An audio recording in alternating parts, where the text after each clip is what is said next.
පුළුවන් එකම ආත්මෙ මොකක්ද? මිනිස්සු වෙලා උපදින එක නෙමෙයි. ඒක තහවුරු කරන්න පුළුවන්, තේරුම් ගන්න පුළුවන් එකම ආත්ම භාවය තමයි මනුෂ්‍ය ආත්ම භාවය. බුදු වෙන්නත් කවුරු වෙලාද උපදින්න ඕන? මිනිස්සු වෙලා. දෙවියන්ට මේක තේරුම් ගන්න බෑ. මොකක්ද මේ යථාර්ථය? මේක പ്രേත ලෝකෙට තේරුම් ගන්න බෑ. මේක තිරිසන් ලෝකෙට තේරුම් ගන්න බෑ. මතක තියාගන්න. තාම ඇස් දෙක පේනවා. ඔය කන් දෙක තාම ඇහෙනවා. මේක ඊළඟ තප්පරේදී ඇහෙන්නේ නැති වෙන්න පුළුවන්. ඊළඟ තප්පරේදී මේක පේන්නේ නැති වෙන්න පුළුවන්. මොකද පින්නතුනේ, කවදාවත් මේ ලෝකේ අපි හිතන දේවල් වෙන්නේ. අපි අයි එළොවක් ගැන හිතන්න කලින් මෙලොව ජීවත් වෙලා ඉන්න එපා. මෙලොව සකසුරුවම් කරගන්න එපා. මෙලොව පිළිවෙලක් කරගන්න එපා. මැරිලා යන තැන ගැන ලොකුවට ඔට්ටු වෙන්න එපා. මිනිස්සු හරියට කියනවා නේද, යන තැනකට මුණා හරි කරගන්නවට කත පුඤ්ඤහු බයත්ත නන්දති. පින් කරපු මිනිස්සු මේ ආත්මේ හොඳට වැඩේ වෙනවා නම් අය ලබන ආත්මයක් හිතන්න දෙයක් තියෙනවා. දෙලොවම සතුට වෙනවා. ඒ හින්දා එලොවට මැරිලා ගිහින් නිවන් දකින්නට දිව්‍ය ලෝක යනවට වඩා මේ ඉන්න එක දිව්‍ය ලෝකයක් කරගන්න.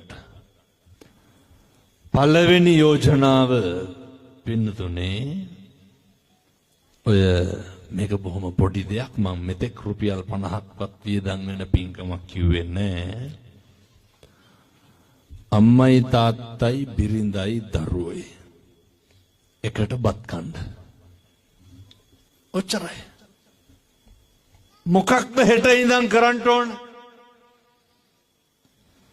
එකට බත් ටික ගන්න. අද මේ සමාජයේ පිටින් තරුණයෝ දරුවෝ හැදෙන කාලයක්. පුරුදු වෙන්න. අම්මයි තාත්තයි බිරිඳයි දරුවෝයි එකට බත් ගන්න. මේ මුළු සංස්කෘතියක් වෙනස් වෙච්ච කාරණයක් තමයි ඊයර අපි දෙන්න හිටපු පළවෙනි සම්මා දිට්ඨි වැඩසටහනේ මම මුළු ලෝකෙටම කිව්වා, මතකත් ඇති අයියට, මේ අර උදේට බුදුහාමුදුරන්ට පැන් වීදුරුවක් පූජා කරන්නට කිව්වේ. පින්නතුනේ රටක් වෙනස් වුණා ඔකට.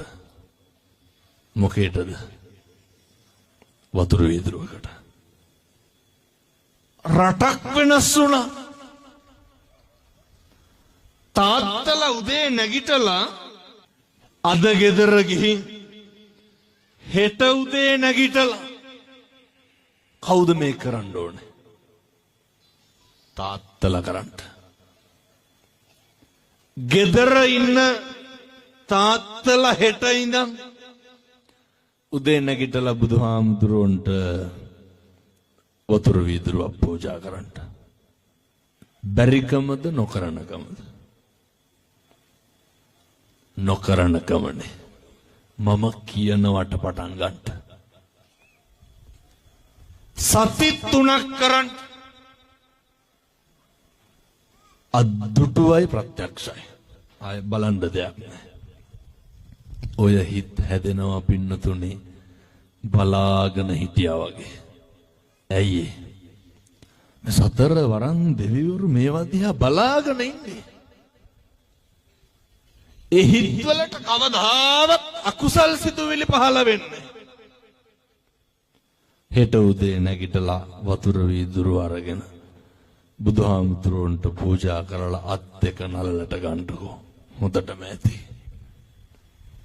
මුළු ඇඟම නිමෙනවා පින්නතුනේ. මුළු හිතම නිවෙනවා. ඕක කරත් සත්‍ය තුනක් කරන්න. ඊළඟට අපේ අම්මලාට වගකීමක් තියෙනවා. යුතුයකමක් තියෙනවා.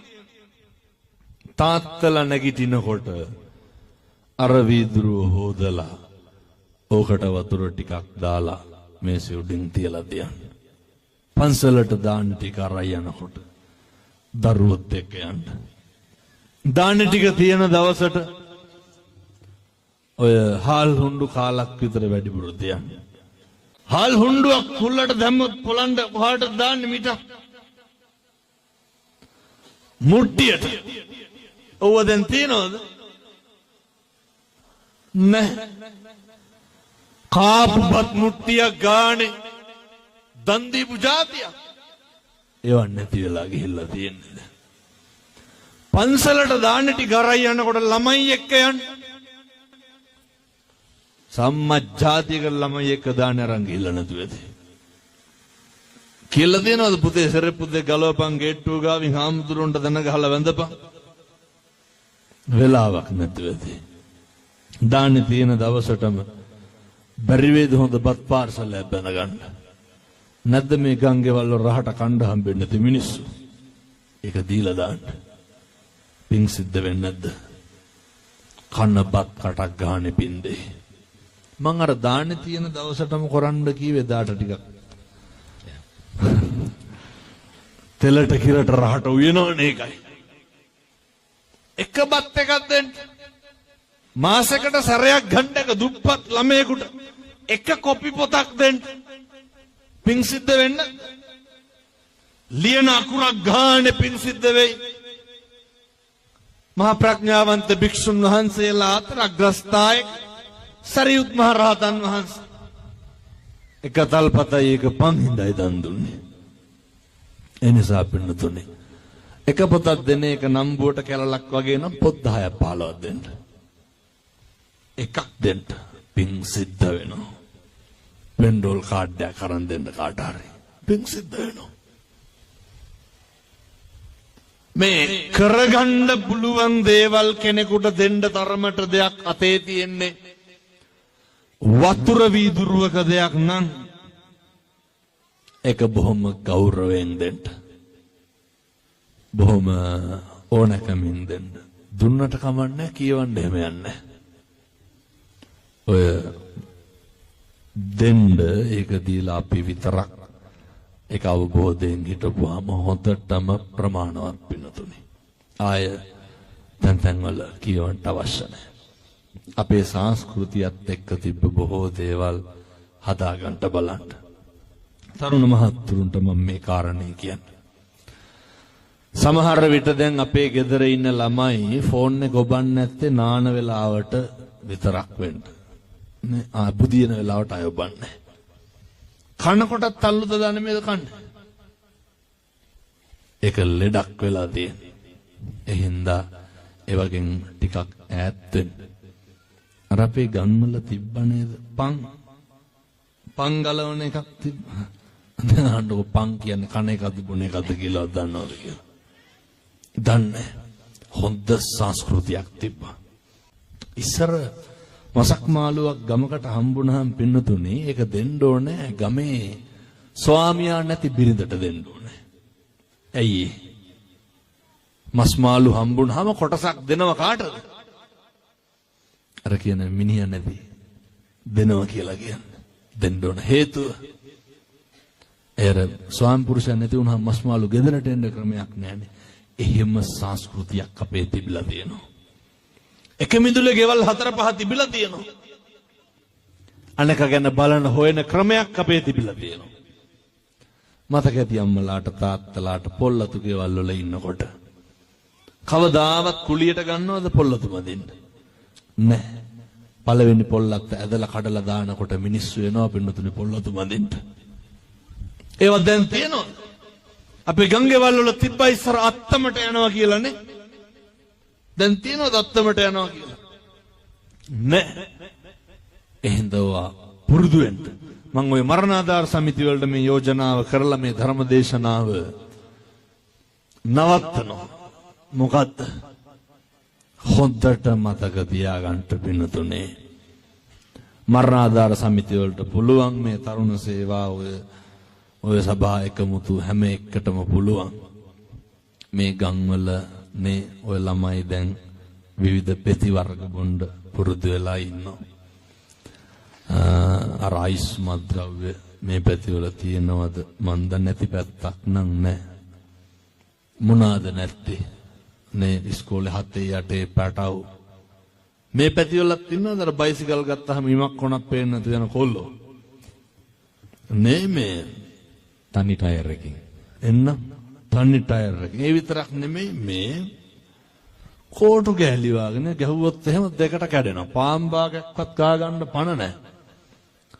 හෙල්මට් දාගෙන යනවා අයියේ කුකුලට තොප්පිය දැම්මා වගේ. අපේ ආමතුනේ බයිසිකලයට වැඩිය ගණන් හෙල්මට් එක. හෙල්මට් එක ඇත්තටම අර නේ ඔළුවට වඩා හෙල්මට් එක ලොකුයි. ඔළුව පේන්නේ. එච්චරටම හරි ඕනේ නෑ. දැන් පොලිසිය මහත්තුරු අපි අත්දැකලා තියෙනවා සංගීත ප්‍රසංගවල පවත්වද්දී හෙල්මට් ගේනේම තහනම් කරලා තියෙනවා. අරුන් ගහනවා හෙල්මට් වලින්. කිසිම තෙතමනයක් නැහැ. කිසිම අනේක ගැන හිතනකමක් බරපතලක් තේරෙන්නේ නැහැ. ඒත් ඉතින් මොකක් කරුණාම අන්තිම පොලිසි ගානට යන අම්මයි තාත්තා. ඒ දරුවන්ට එහෙම වුණේ අර අපි අර මුලින් පැහැදිලි කරපු අම්මගේ තාත්තගේ අඩුපාඩුවෙන්ද. එයි බඩේ ඉන්නකොටත් අහලා තියෙන්නේ කුණුහරුප. එළියේ ඉන්නකොට ඔළුවේ තියෙන්නේ අර වීඩියෝ ගේම් එක ගහන්න ගත්තාම නාන්නේ කන්නේ පිළිකාවක් වෙලා තියෙන්නේ.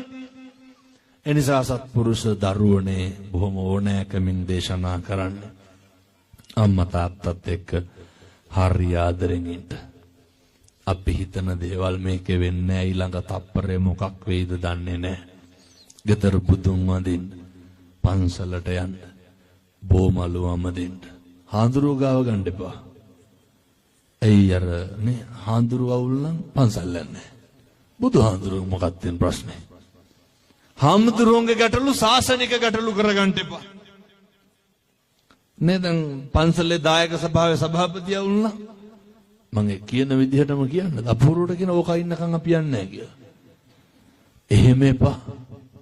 හාමුදුරුවෝ ළමයා දහම් පාසල් තරඟට දැම්මේ නැහැ කිව්වම ආගෙමනුත් එක්ක අසෙනවා. එහෙම එපා. හොඳට ගිහිල්ලා වත පිළිවෙත කරන්න. බොමලුව චෛත්‍ය මලුවම දෙන්න. දුප්පත් මිනිස්සෙකුට වතුර වීදුරුවක් හරි දෙන්න පුරුදු වෙන්න. අම්මගේ තාත්තගේ හිතක්වත් රිද්දන්න නැතුව ඉන්න. අම්මගේ තාත්තගේ රෙදි ටික හොදලා දෙන්න. සහෝදරයන්ට හොඳට සලකන්න. ගෙදර වැඩ ටික කරන්න. ඉගෙන ගන්න එක හොඳට කරන්න. වැදගත් මේක. ජංගම දුරකථනය ඔය ඇත්තන්ට පිළිකාවක් වෙලා ඇත්තේ.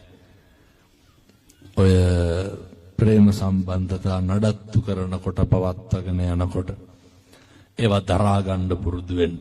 ඇති වෙන එක නැති වෙන එක මේ මේකේ හැටි මේකේ ස්වභාවය ඒවා අපට උහුලා ගන්න බැරි වුණාම නේ බොහොම සරලවම කියනවනම් එකක් ඇයින්නේ නේ ඔය පැනඩෝල් ගහනවා විවිධ දේවල් කරනවා.